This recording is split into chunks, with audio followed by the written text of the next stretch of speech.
Concept of adolescence. Adolescence, as we know today, has undergone major social and evolutionary transitions like childhood.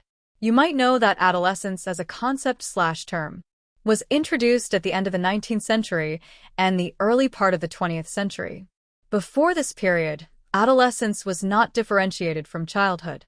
In the introductory part of this unit, you have read thus: how do urbanization and economic change impact the construction and experience of adolescence?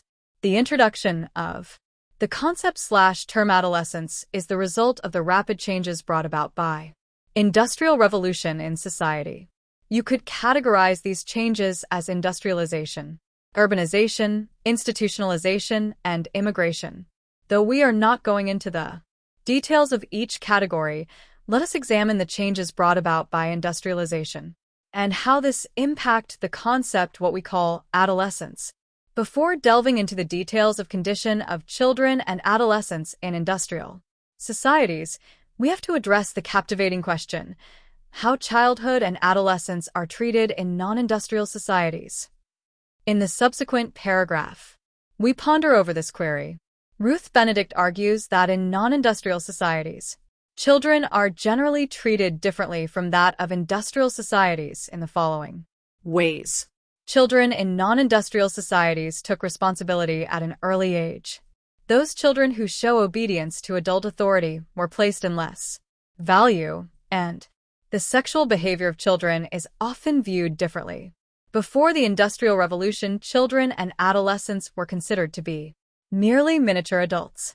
They were expected to work within the family household, such as in farm fields, carpentry, or engaged in other trades at home.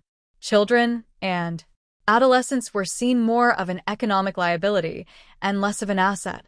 In rural areas, they helped in livestock and harvesting, but in the city, they often didn't work. With the increased mechanization, the demand for skilled workers had increased and necessitated a specialized division of labor. This reduced the usefulness of both children and adolescents as workers.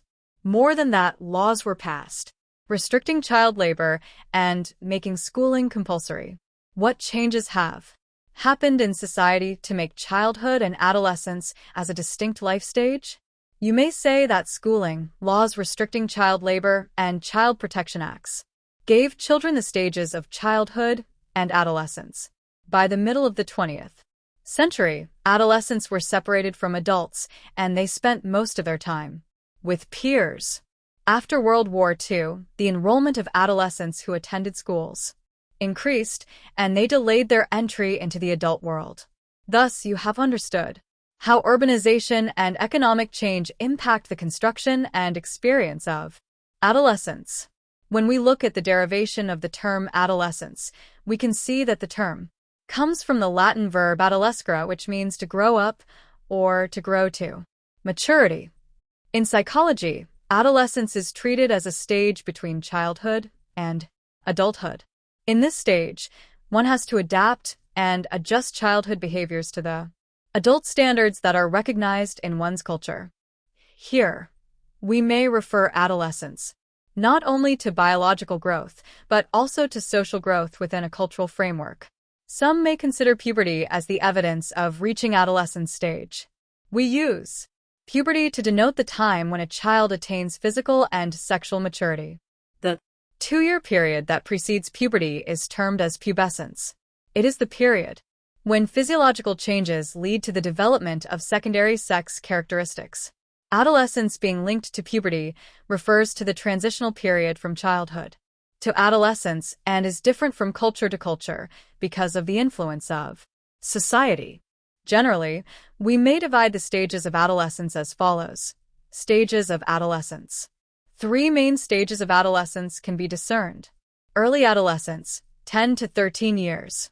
In this stage, there is a spurt of growth and development of secondary sexual characteristics. Mid-adolescence, 14 to 15 years. This stage is characterized by forming new relationships with opposite sex and the peer groups and the development of a separate identity from parents. Late adolescence, 16 to 18 years. At this stage, adolescents behave similar to adults and has formed a distinct identity and has their own opinions and ideas.